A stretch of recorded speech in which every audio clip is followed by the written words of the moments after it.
Welcome back to the Neon Press. I'm your host, Johan. Today we're going to be talking about how to pay your money with crypto, specifically without using a bank. Well, how can this be done? Well, there's a new crypto firm that just came out called Spritz Finance. You can just connect your wallet with the Web3 application and connect to your bank then afterwards, and all the bills associated with that bank. Then you can pay your bills directly with your crypto wallet. Of course, again, this is always recommended to use a long-term wallet and multiple hot wallets, but with the hot wallet, you're interacting with Spritz. You can directly take positions from a DAO, DeFi, GameFi, NFT winnings, any sort of crypto winnings that you want to take. You can take that and now pay your bills. How amazing is that? Before, we were stuck with transferring our fiat currency from our banks to an exchange and basically filtering it into whatever layer 1 or 2 currency you wanted. Then we went and played with the decentralized applications that we had, but now you are able to do it in reverse without the bank. Prior, you had to send your winnings to your MetaMask, sell it, and then transfer it to whatever stablecoin you want or layer 1, then transfer that back to your exchange of choice, and then transfer that then to your bank account. Lots of transfers. Of course, there can be some optimization there, but the point is that all of these transfers require transaction costs, and well, it just starts eating out your bank account slowly but surely. Traditional banks do offer FDIC insurance, which is highly recommended, especially through multiple different banks. But I'm not sure how much I can recommend that now going into 2023, considering the overall economic situation and potential bank runs on the rise. These sort of things seem far-fetched, but trust me, they are not. Now that Spritz is in the playing field, we can now remove the banks completely. For some individuals that don't need to provide any more gunpowder, any dry powder to the system and to crypto, you don't need to see a bank ever again, if you don't want to. For people that are still averaging in or want to average in more, you still have to go through a bank to transfer your fiat to the crypto of choice you want. But going in reverse now, we don't have to go through exchanges and then transferring back to a bank, then to pay a bill. We can use our crypto specifically from our hot wallet to pay for bills directly. This will cut down on gas fees tremendously. Now, whether or not this company ends up working out long-term is a completely different story, completely different discussion. But for now, it seems like this is going to be the first of potentially, undoubtedly, many of these types of firms, with more and more of these firms popping up, because we know we can't have just one. A monopoly won't fly in crypto. Somebody is going to copy the code and make it their own, make a fork. So with more competition coming in to compete with firms like Spritz, better and better incentives will be offered to entice new users. And now we are literally just in the infancy of this phase of DeFi. But this is going to be massive. Imagine once your companies are able to provide you with crypto directly to your hot and or cold wallet. You won't ever see a bank again, period. But banks only offer you a 0.01 or 2%, super under 1%, most of them. They don't offer you anything for holding your fiat currency inside of their institutions, except for the FDIC insurance. That's the only thing they have to tout. But once you are able to get crypto from your income, from your job, then these banks are history, man, because DeFi offers you so much more on returns. Like I said, the banks offer so little. DeFi can offer you as much as 1% a day with some institutions, some dApps. Of course, crypto is like the Wild West though, and that's what they'll tell you. it's not safe for you. Nothing's insured.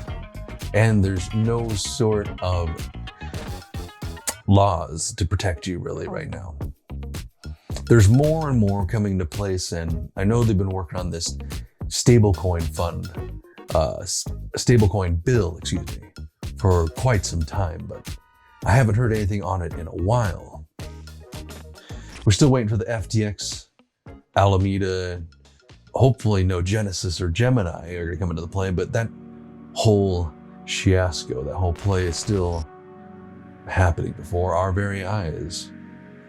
Until that's done, we won't see any true regulation come out of it, and that's when I think we'll see some inflow.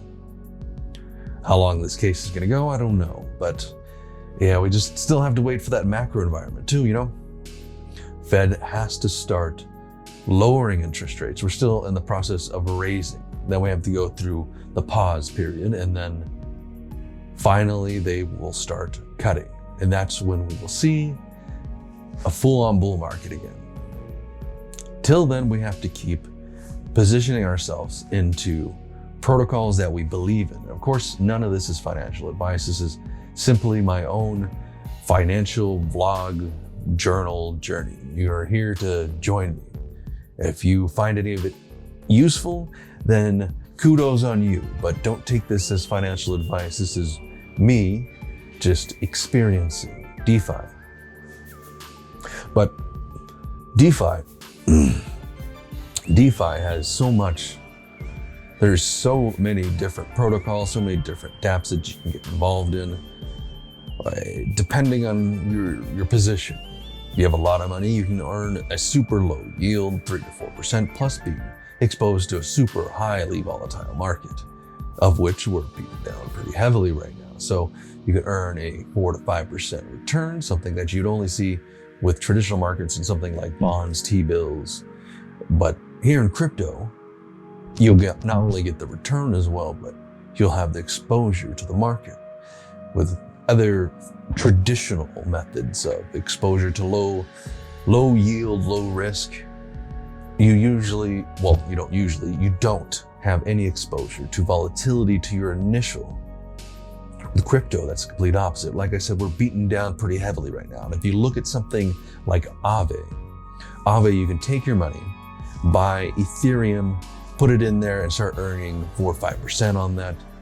And then when the crypto market comes back, you'll still be earning 4 or 5%, but it'll be on a much, much, much bigger balance. That's the difference.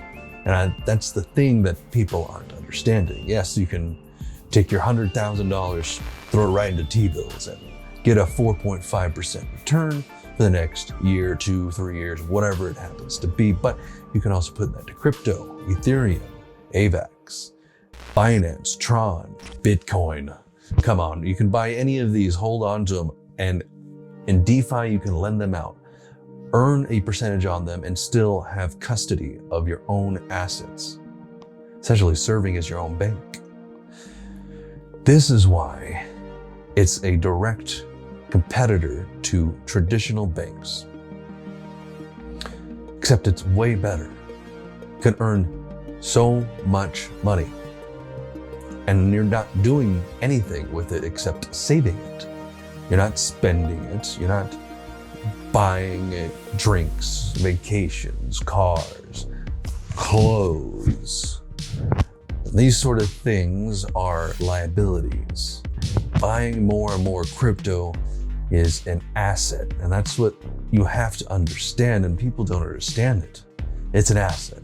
But yeah, they're still trying to argue the difference between a commodity versus security. But regardless of whether or not it's a commodity or security, they're just trying to argue semantics at this point. The point is that it's an asset. What type of asset it is essentially superfluous. That's what they're trying to figure out how to tax it, basically, not how you can make money.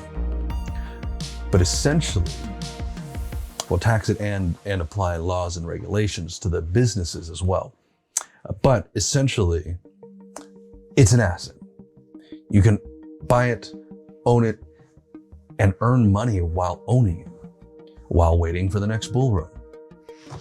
And in the meantime, you can earn interest off your initial principal while it goes up, while compounding, or you can pull out that money, pay for some in real life bills with Spritz Finance. And I'll leave it on that. I hope everyone has a wonderful rest of your day. I'll see you out on the blockchain, my friends.